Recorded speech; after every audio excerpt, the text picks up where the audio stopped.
electorales o de estos momentos, en el caso como el de Macri, donde está haciendo una especie de renunciamiento a ser candidato, es que muestran cosas que de otra manera no mostrarían. El Macri grabó un video que evidentemente estaba leyendo un texto en un teleprompter. Un teleprompter es un aparato donde si yo estoy mirando a cámara puedo ir leyendo al costado y parezca que estoy mirando a cámara, pero en verdad estoy leyendo un texto. Es un aparatito muy sencillo. De hecho, cualquier tablet, cualquier iPad se puede convertir en un teleprompter y uno va leyendo lo que aparece en el texto. Incluso puede graduar la velocidad a la que lo lee. Seguramente el texto de Macri estaba leído porque él no tiene esa facilidad de palabra. Pero cuando uno analiza lo que dice Macri, encuentra algunas cosas curiosas, ¿no? La primera, la que a mí más me llama la atención, es que él se considera parte de la solución y no parte del problema. Y piensa que los electorados a esta altura del partido no tenemos memoria o somos, nada, nos borraron la memoria de lo que pasó en los 4 años de Macri. Es interesantísimo porque acuérdense lo que pasó con Menem, por ejemplo. Menem termina su mandato, viene de la Rúa, y de la Rúa, igual que Alberto, hay que decirlo, no entendió la gravedad de la crisis, no entendió la gravedad de lo que estaba pasando y no supo, no quiso, no pudo, tache lo que no corresponda, igual que Alberto, lidiar con esa crisis. Y se fue en helicóptero. Si quieren seguir pensando en los paralelos, recuerden que hace menos de una semana un ministro del propio gabinete de Alberto dijo que si no era por la llegada de Massa también se iban en helicóptero, que ya estaban sonando las zapas del helicóptero porque la mala gestión de Martín Guzmán, la salida de Martín Guzmán después de su mala gestión, del mal acuerdo que hizo con el Fondo Monetario, hubiera provocado que también Alberto se fuera en helicóptero. O sea que el paralelo entre Fernando de la Rúa y Alberto Fernández no es antojadizo. De la Rúa se fue, vino Duhalde, es una historia conocida, se convoca elecciones y allá por el 2003 gana Menem. Sin embargo, no puede presentarse a la segunda vuelta porque la población entendió que Menem era parte del problema. No solo el problema era de la Rúa, sino que Menem era parte del problema. Y eso mismo, en verdad, es lo que lleva a Mauricio Macri a bajarse de la candidatura. Que hay un sector de la población, sobre todo los sectores más pobres, en el conurbano bonaerense y en otras ciudades, que recuerdan que Macri es parte del problema, porque recuerdan que cuando Macri se fue, él que decía que reducir la inflación era una pavada, se fue con un 53% de la inflación. Él que decía, júzguenme por los resultados de mi lucha contra la pobreza aumentó durante el gobierno de Macri. Y él, que decía que venía a reactivar y hacer renacer la economía argentina, se fue con 2 años consecutivos de caída de la economía. ¿Esto mejora lo que hizo Alberto? No, lo que hizo Alberto ya lo conocemos, lo sabemos, la inflación al 100, todo eso ya lo sabemos, pero blanquearse discursivamente, pensar que todos los desastres de Alberto nos hicieron olvidar de dónde venimos y qué hizo Macri, la deuda, lo que Macri provocó para que Alberto no supiera o no pudiera manejar la crisis, es una especie de insulto a la inteligencia.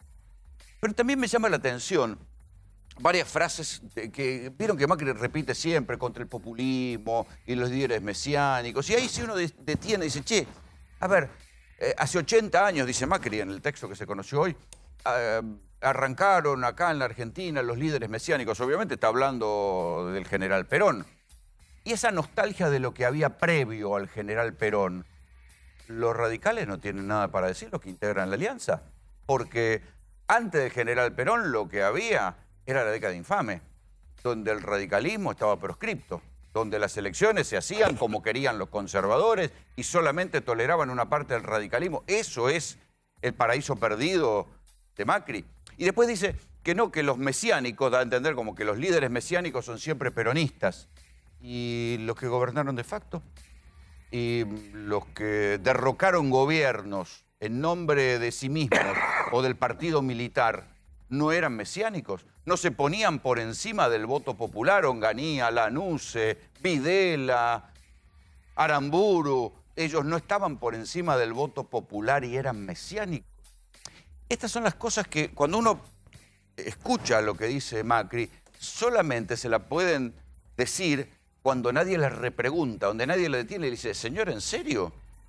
¿Usted cree que estos últimos 80 años fueron todos de populismo y peronismo. ¿Y qué pasó en el medio? ¿Qué pasó con los dictadores? Usted se va a quejar del capitalismo de amigos. Usted podría dar clase, porque así con el capitalismo de amigos es que se enriqueció el grupo Macri. Un poquito más de lo que dice Macri. Ahora tenemos que estar muy atentos, porque en situaciones difíciles enseguida salimos a buscar una personalidad mesiánica que nos dé seguridad. Juntos por el Cambio ha logrado superar esa falsa ilusión del individuo salvador. Lo hemos hecho siempre manteniendo la unidad, a pesar de los momentos complejos que hemos transitado. Lo estamos demostrando con la gran cantidad de dirigentes nuevos, competitivos y diferentes que tenemos hoy. Estoy convencido de que ese es el equipo que la Argentina necesita para comenzar el nuevo ciclo. Por todo esto, quiero ratificar la decisión de que no seré candidato en la próxima elección. Y lo hago convencido de que hay que agrandar el espacio político del cambio que iniciamos y que tenemos que inspirar a los demás con nuestras acciones. Pero voy a seguir defendiendo la libertad, la democracia y los valores que compartimos como siempre lo he hecho. Y lo haré siempre al lado de ustedes, con la seguridad de que los argentinos hemos madurado y no nos vamos a dejar pisotear más por el populismo. Confío mucho en el aprendizaje de estos años. Confío en que van a elegir a quien mejor nos represente y que esa persona va a contar con el apoyo de todos. Nunca más vamos a tener una marioneta como presidente.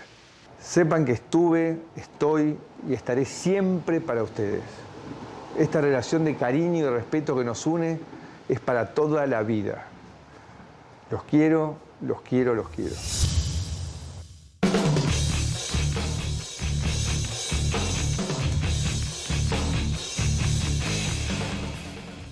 Cuando uno dice, Macri se queja del capitalismo de amigos, y uno dice, che, en la propia gestión de Macri no hubo varios ejemplos de capitalismo de amigos y de beneficios para su propio grupo. ¿No quiso cerrar la causa del Correo y después tuvo que pedir perdón?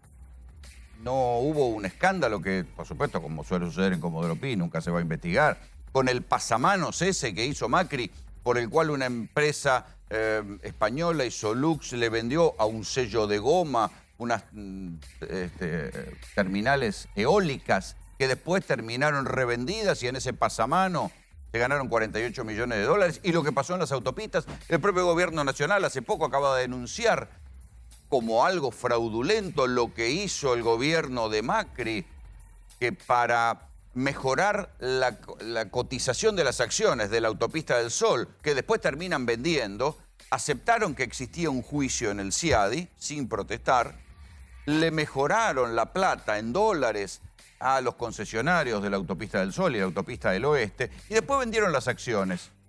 Entonces, eso no es capitalismo de amigos, no. Y entonces ahí es donde uno dice, claro, para eso de vez en cuando sirve el periodismo. Para que cuando un candidato a presidente quiere mentirnos en la cara, alguien lo pare y le diga, con respeto, sin insultarlo ni ponerse frenético.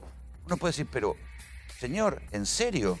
Usted habla del populismo mesiánico que comenzó hace 80 años y en el medio no pasaron otras cosas. Usted habla del capitalismo de amigos y cómo se formó la riqueza del propio grupo Macri.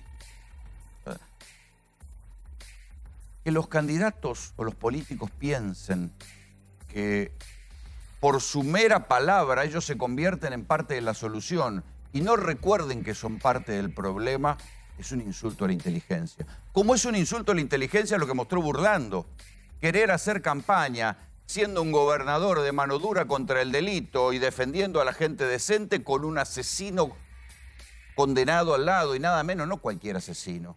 Un asesino que robaba casas y cosas y bienes protegido por la maldita bonaerense, que terminó participando en la muerte de un fotógrafo cuyo pecado había sido fotografiar un mafioso como era Yabrán. Entonces, con ese asesino al lado, Burlando quiere hacer campaña con su musculosa diésel y piensa que ninguno de nosotros se va a dar cuenta.